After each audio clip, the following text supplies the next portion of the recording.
আসসালামু আলাইকুম। দেখেন, ভবিষ্যতে এই আদালতও তো রায় দিয়ে আপনাদের এই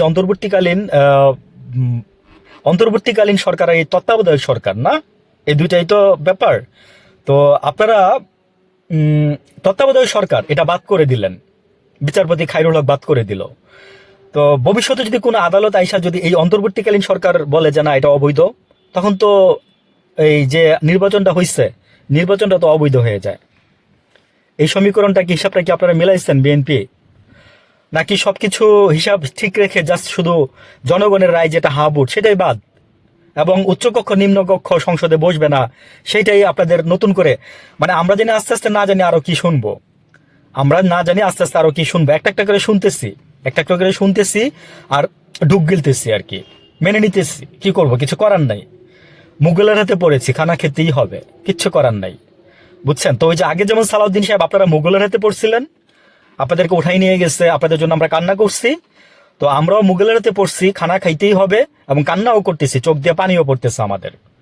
বুঝছেন তো? বলা যায় না, এই রায়ও কিন্তু আপনাদের দেখবেন যে তখন বাদ করে দিবে, তখন কিন্তু আপনারা শাস্তির সম্মুখীন হবেন। এবং বড় ইন্টারেস্টিং বিষয় হচ্ছে, এগুলো করে যদি বলে যে এই এই আদালত যদি বলে যে হাসিনা বৈধ এখনো, কি করবেন? করবেনটা কি? কিছু করার আছে সালাউদ্দিন সাহেব বা তারেক রহমান সাহেব বা বিএনপি? বলেন, কিছু করার থাকলে আমাকে বলে যান, এখানে যারা জানেন। তারেক রহমান কি বুঝতেছে না যে উনি প্রশ্নবিদ্ধ হচ্ছে?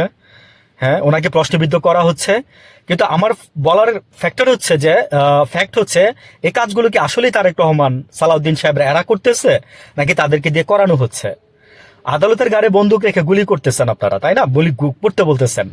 আপনাদের গাড়েও তো বন্দুক রেখে আরেকজন গুলি করতেছে, এটা আমরা বুঝতেছি। তাহলে আপনারা বুঝতে পারতেছেন না? আপনারা দেশের জনগণের কাছে কি কথাগুলো বলতে পারতেছেন না? নাকি আপনাদের সাথে সাথেই তখন শুট করা হবে? হ্যাঁ, তো আদালত আরো যা করতে পারে সেটা হচ্ছে ইউনূস সাহেবকে অবৈধ করতে ঘোষণা করতে পারে আপনাদের কথা অনুযায়ী। তারপরে হচ্ছে, তারপরে তারা সহজে একটা সংস্কারগুলোকে আবল তাবল সংস্কার হইছে বা এটসেট্রা এটসেট্রা এগুলো বলে তারা সংস্কারগুলো বাদ দিয়ে দিতে পারে। সম্ভব, সংবিধান মানলে। 2026 সালে নির্বাচন থেকে অবৈধ ঘোষণা করা হলে তাও হাসিনাকেও প্রধানমন্ত্রী হিসেবে ঘোষণা করা হয়ে যাবে।